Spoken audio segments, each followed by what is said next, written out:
Congresswoman Jasmine Crockett is one of the brightest stars in the Democratic Party, and it's incredibly clear why.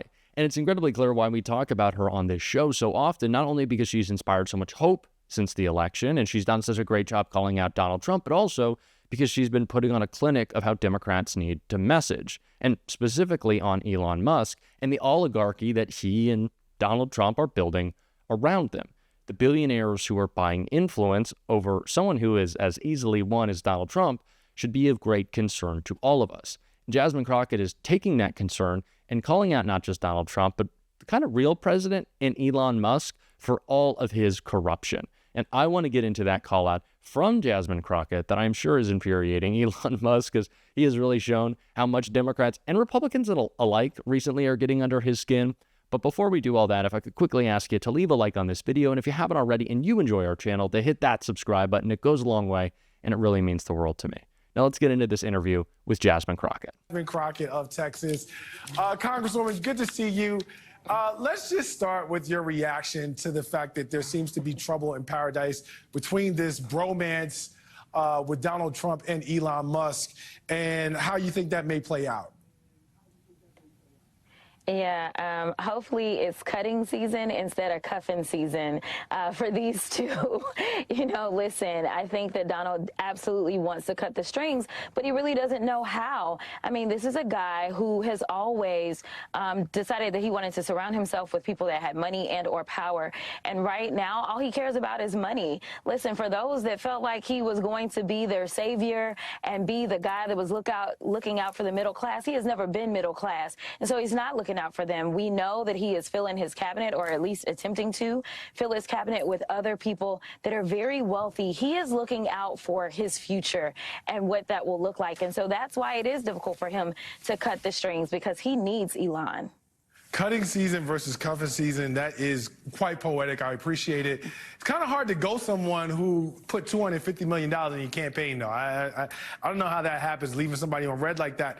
But in a serious note, Congresswoman, there is a real threat of conflicts of interest and national security threats that Elon Musk poses, being that close to the president, running the Office of Government Efficiency, and then also having as many tentacles throughout government with respect to the merger of private industry and where he sits. What are Democrats doing to stay on top of that and make sure that these potential conflicts of interest do not threaten the American people? Yeah, you know, it's sad to say, but I think the threat is already here. I don't think that this is a matter of if, but a matter of when. And it is one of the reasons that I am attempting to continue my service on the Oversight Committee, because it is going to be really important that in that committee, even if our chairman, Comer, does not want to have very real conversations about these threats that are being presented for all American people because of the conflicts of interest that Elon has.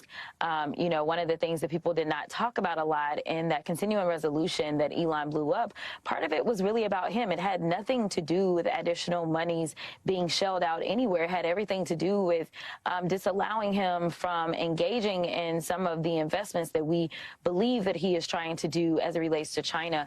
We know that we have seen continual aggression coming from China. We know that Russia is not necessarily our best friend, regardless of the fact that Trump doesn't recognize this. And so with him sitting in these rooms, with him not necessarily being put into a position where he has to be Senate confirmed, with him being able to actually basically puppeteer the incoming president and having his own individual interests, whether we're talking about the contracts that he's looking for, those defense contracts, you know, those federal dollars, I'm sure those are not the ones that he's going to seek to cut. We really need to make sure that we are highlighting this for the American people and doing everything that we can, even if it means that we've got to go to Trump's Supreme Court and try to get them to do what they are supposed to do, which is to follow precedents and follow the law and follow the Constitution. I want to play a portion of an interview that aired today with my colleagues on the weekend, and retired Lieutenant General Russell L. Honore, who was making the case as to why Musk is, in fact, a national security risk, particularly with respect to his ties in China. We'll talk on the other side of this. Take a listen. This might be the only time I agree with Steve Bannon. He has questioned Musk's influence and his capability and his connection with the foreign leaders. Musk has conversations with Chinese president, with the Russian president. He's got an enormous amount of influence. I guess that's what comes with being the richest man in the world. Do you agree with that? Is, in fact, Elon Musk, or should he be seen as a national security risk? He absolutely should be. I mean, it's been laid out. But this is a matter of really Americans deciding that they're going to stand up and say something, right? We know that when it comes to MAGA and when it comes to Trump, they believe that they have a mandate. But exactly what that mandate is, I don't know, because, you know, he has made it clear that he's like, well, I don't know if I can really get the cost of food down. Well, I can tell you that his base needs to be loud about the fact that they want to be safe in this country. And I need people not to take it for granted that we do have oceans on the east and the west coast of us that are actually helpful to us. It's water that helps us. But with, you know, Musk and Trump talking about Canada and talking about Mexico and talking about expanding the United States while also palling around with the likes of Putin, who obviously, in my opinion, has been in violation of so many international laws when it comes to deciding that he was going to go into Ukraine and how he has conducted himself in this war. I mean, it seems like we're living in the upside down, and we need some real adults in the room. And right now, I don't see that he has picked any to surround himself with that will talk about the fact that this is not The Apprentice. This is not a TV show. This is real life, and real Americans are relying on him to step up to the plate and actually be the president of the United States and not be a guy that is going to submit himself to the likes of Xi Jinping.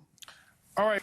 Every time that we talk, I feel like I'm asking you what Democrats are about to do. You are no longer a freshman member anymore. You survived one of the least productive sessions of Congress ever.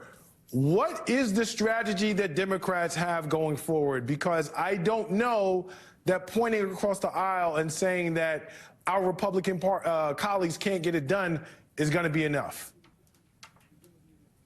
Well, definitely that's part of the strategy. I mean, yes, this was the most unproductive Congress that we had in the 118th Congress, but we were talking about the fact that we at least still had the presidency and we had the Senate. Well, right now it is a Trump trifecta, and if y'all really believe that y'all have a mandate, well, guess what? Technically, you don't need the Democrats.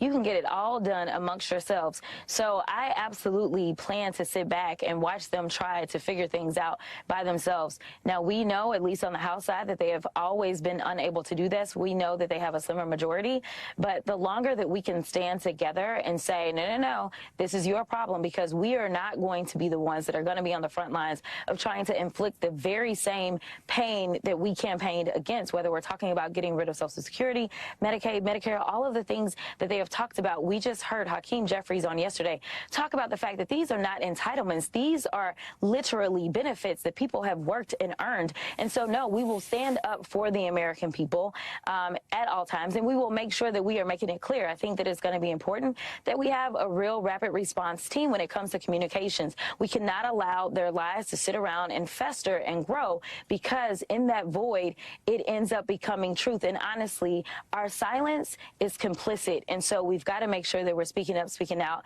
And then, of course, you're going to hopefully have me sitting on oversight and judiciary in real time, calling out their lies and making sure that we are not only doing this in committee, but we're doing it on podcasts. We're doing this on radio morning shows. We're doing this on the traditional spaces such as MSNBC and other networks. But also for those that are okay with going on those other ones that I don't talk to, we're going to have to reach out to there, because we are going to have to do more than just preach to the choir. But we are going to have to educate folk that seemingly think that they don't see the world the same as we do. But we're going to have to let them know that we are their real champions. And I got about 30 seconds left. How much pressure do you think is on Democrats to really make it clear what Republicans aren't doing as we go into this new session of Congress? Yeah, I feel more pressure now than I did in the 118th because at the end of the day, we have midterms that are coming up in 2 years, and we are so close to taking the House. There is only going to be a 2-seat majority in a few days, where it's 217 to 215, and so we really need to take the House, and so we can do that in 2 years and hopefully really start to thwart this terrible Project 2025 agenda. So it's going to mean everything. So we're going to get in there and we're going to work hard. Now, what Jasmine Crockett is getting at in this interview and does such a great job messaging on is something that we will surely be talking about for the next 4 years. Donald Trump has the richest cabinet in history, and he has the richest man in the history of the world right by his side.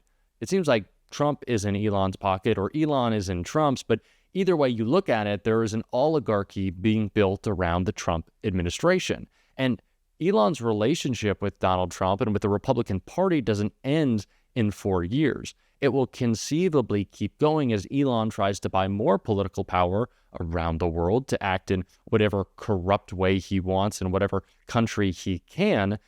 It's clear that this is a long political future we see ahead of us, unfortunately, with Elon. And we have to message against it at a time in which Elon Musk is very clearly showing that he is willing to exploit the social safety net for more bucks in his pockets and more investment in his corporations, that he wants to slash Medicare and Social Security, that he wants to get rid of SNAP benefits so he can put more money into Tesla from our pockets. Yeah, I think it's about time that we start calling out the corporate welfare state that Elon Musk is really the perfect face of.